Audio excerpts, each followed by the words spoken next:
Part 2: Public Service Announcement of a Modern-Day Social Injustice. Children caught in war. The children are psychologically crushed and tired. When we do activities like singing with them, they don't respond at all. They don't laugh like they would normally. They draw images of children being butchered in the war, or tanks, or siege, and the lack of food. A teacher in besieged town of Madea to save the children. Causes of children getting caught in the war. Very young kids, no escape routes, target families, belong to a particular ethnic group, for example, Kurdish, Dinka, Rohingyas, and Yazdis, living in conflict-ridden zones, destroyed homes and no shelters, bombings of hospitals and shelter homes. The effects of war, displacement, homelessness, will become orphans sometime, lack of food, water, and basic sanitation, sweltering heat and extreme cold, wounds and death, nutritional, environmental, emotional, psychological effects of conflict, lack of immediate medical help. Every child has a right to a future. The psychological toll of living through wars impacting children in the Middle East and other war-torn African nations. Families and children are not just getting caught in the crossfire, they're also likely to be specific targets. This is an urgent social issue, and this needs to be addressed sooner than later. Children are often the principal victims of the conflict. War leaves an impact on children's formative years and childhood development.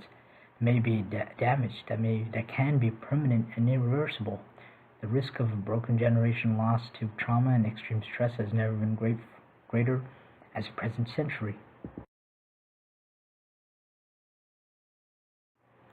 As civil wars intensify, innocent children are being caught in the firing line.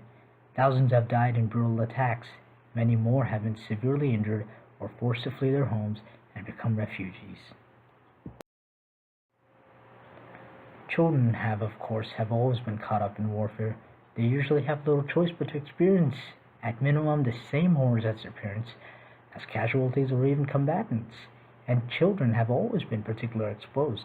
When food supplies have run short, it is the children who have had the hardest hit, since their growing bodies need steady supplies of essential nutrients. When water supplies have been contaminated, it's children who have the very least resistance to dangerous diseases, and the trauma of exposure to violence and brutal death have emotionally affected generations of young people for the rest of their lives.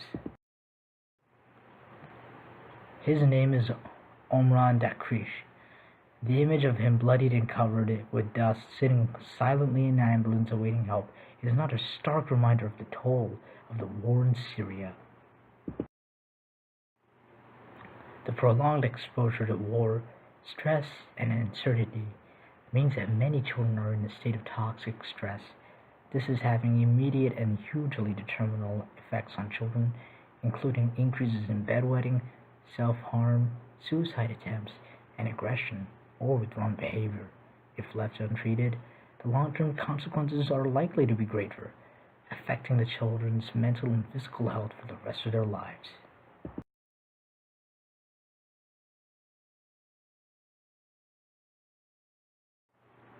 Children from Darfur, South Sudan, Rohingya communities in Myanmar are in shambles state. Acute malnutrition develops as a result of recent rapid weight loss or failure to gain weight. If left undressed, thousands could be at risk of advancing to a more dangerous state of malnutrition, which compresses the body's vital process and leads to starvation followed by death. In a research conducted by Save the Children and our partners in Syria, revealed that 89% said that the children's behavior has become more fearful and nervous as the war goes on. 2/3 of the children have said to be lost a loved one, or had their house bombed, or shelled, or suffered war-related injuries. 49% said children regularly or have always had the feelings of grief or extreme sadness, and 78% have these feelings at least some of the time. 1 in 4 children say they had rarely or never have a place to go, or someone had to talk to when they're scared, sad, or upset. 71% said children increasingly suffer from frequent bedwetting and involuntary urination, both common symptoms of a toxic stress and a post-traumatic stress disorder, PTSD, amongst children. Silence is another of a war crime. So don't be silent about it, and speak for the one who cannot speak for themselves. And you think why you should speak when they don't speak for themselves, because you got a voice and they don't.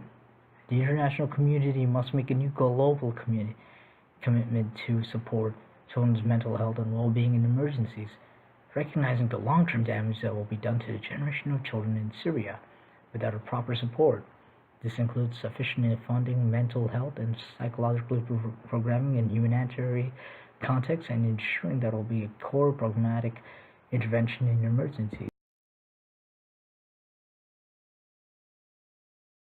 The solutions. Parties to the conflict must immediately halt all attacks against civilians and refrain from using explosive weapons with wide area effects in populated areas. They must commit to ending the recruitment and use of children and stop using sieges as a tactic, allowing full, unimpeded humanitarian access and free movement of civilians. Donors must increase investments in programs that support children's resilience and well-being and provide an opportunity for them to talk about and deal with their fears. Resources should also be provided to train teachers and community health workers in the children's mental health and to support parents who are struggling in extremely difficult circumstances so that they are better able to help their children to cope.